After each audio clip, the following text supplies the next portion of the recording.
जब से पूर्वी लद्दाख में भारत के साथ सैनिक टकराव शुरू हुआ है, चीन हर वो तरीका अपना रहा है जिससे ऐसा लगे जैसे वो भारत पर बहुत ज्यादा भारी पड़ रहा है।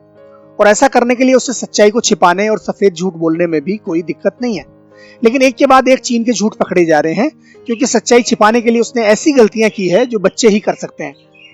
ऐसी दो बड़ी गलतियां अभी अभी सामने आई हैं और उन्हें जानकर चीन की बहुत बड़ी महाशक्ति और सैनिक शक्ति की छवि एक झटके में धराशायी हो जाती है। आप हंसेंगे कि अरे ये वही चीन है जो पूरी दुनिया पर हुकूमत करने के सपने देखता है और जिसके पास दुनिया भर में फैली हुई इतनी बड़ी प्रोपेगेंडा मशीन है। दोस्तों, इस वीडियो को पूरा देखिएगा, वरना आप लाल महाशक्ति की एक बेहद दिलचस्प बेवकूफी को देखने से वंचित रह जाएंगे। आप जानते हैं कि 15 जून को भारत और चीन के सैनिकों के बीच गलवान घाटी में जबरदस्त टकराव हुआ था, जिसमें बंदूकों का इस्तेमाल नहीं हुआ, लेकिन लाठियों, सरियों, कीलों वाली छड़ों, पत्थरों, चाकुओं और दूसरे धारदार हथियारों का इस्तेमाल हुआ। भारत ने इस घटना में अपने 20 जवानों के शहीद होने की बात तुरंत स्वीकार कर ली थी, लेकिन चीन ने आज तक अपने मारे गए तथा घायल सैनिकों की संख्या नहीं बताई है। वजह शायद यह है कि अगर चीन वो संख्या बता देगा तो उसको मुंह छिपाना मुश्किल हो जाएगा। हालांकि हम भारतीयों को दूसरे माध्यमों से खबरें मिल गई कि चीन के कम से कम 43 सैनिक मारे गए हैं, जिनमें उसके 2 अफसर भी हैं। चीन ने पहले तो अपने एक भी सैनिक के घायल होने तक की बात नहीं मानी, लेकिन फिर इक्का दुक्का घायलों की बात घुमा फिरा कर मानी। अभी हाल ही में दोनों देशों के बीच मेजर जनरल स्तर की सैन्य बातचीत हुई तो चीन ने माना कि उसके 2 अफसर मारे गए थे, लेकिन बाकी सैनिकों के मरने पर वो फिर भी चुप लगाए हुए हैं। लेकिन कहते हैं कि झूठ के पांव नहीं होते, उसे आप जितना भी छिपाओ वो किसी न किसी तरह से अपना मुंह निकालकर लोगों की निगाह में आ ही जाता है। और अब हम आपको चीन का पहला बड़ा झूठ बताते हैं, जो ग्लोबल टाइम्स के इस ट्वीट में पकड़ा गया। इस ट्वीट में कहीं भी मरने वाले सैनिकों की बात नहीं की गई है, लेकिन जरा सा दिमाग लगाएंगे तो समझ जाएंगे कि वो मरने वालों के बारे में बहुत कुछ बोल गया है। इसके बाद हम आपको दूसरा झूठ बताएंगे जो इससे भी ज्यादा मजेदार है, लेकिन पहले इसी ट्वीट पर ध्यान देते हैं। इस ट्वीट में लिखा है, at a time after the recent China India border clash, PLA soldiers especially those who were injured cannot be forgotten। पहली नजर में आप इसे पढ़ेंगे तो कुछ पकड़ में नहीं आएगा।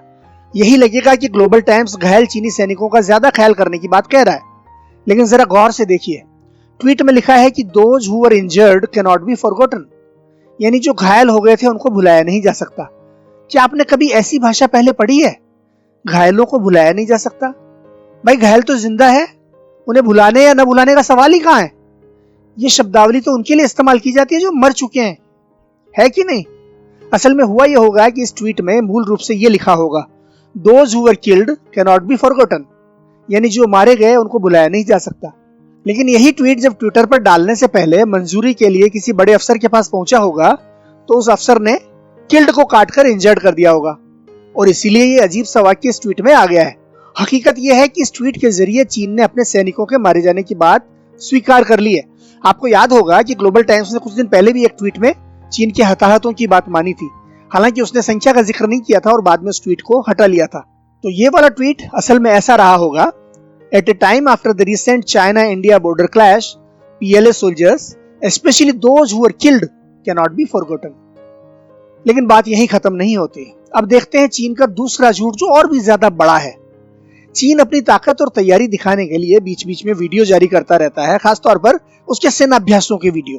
हाल ही में उसकी पीपल्स लिबरेशन आर्मी ने चीनी वायुसेना की तैयारी दिखाने के लिए एक वीडियो जारी किया। ये वीडियो वाकई दिखने में बड़ा प्रभावशाली था और वीडियो में ऐसा दिखाया गया जैसे एक चीनी J-10 विमान ने एक दूसरे विमान को, यानी दुश्मन के विमान को निशाना बनाया, जो आग की लपटों में तब्दील हो गया। बड़ा भयानक वीडियो था। देखने में ये वीडियो बहुत प्रभावशाली था, और होता भी क्यों नहीं, क्योंकि ये दृश्य किसी चीनी युद्धाभ्यास का नहीं था, बल्कि हॉलीवुड की फिल्म टॉप गन का था, जिसके हीरो थे टॉम क्रूज। और इस वीडियो में जिस फाइटर प्लेन को ऐसे दिखाया गया जैसे वो चीनी J-10 विमान है, वो असल में अमेरिका का F-5 विमान था। मशहूर अंतर्राष्ट्रीय अखबार वॉल स्ट्रीट जर्नल ने चीनी सेना के वीडियो और उस हॉलीवुड फिल्म के वीडियो को फ्रेम बाय फ्रेम एक साथ रखकर दिखाया कि दोनों एकदम समान है, यानी एक तो झूठ, ऊपर से दूसरे के माल की चोरी। 整建制形成战斗力，首次与兄弟部队空中对抗就取得13-1的战绩，首次实弹打倒18发全中。坚实战。Here comes the shot.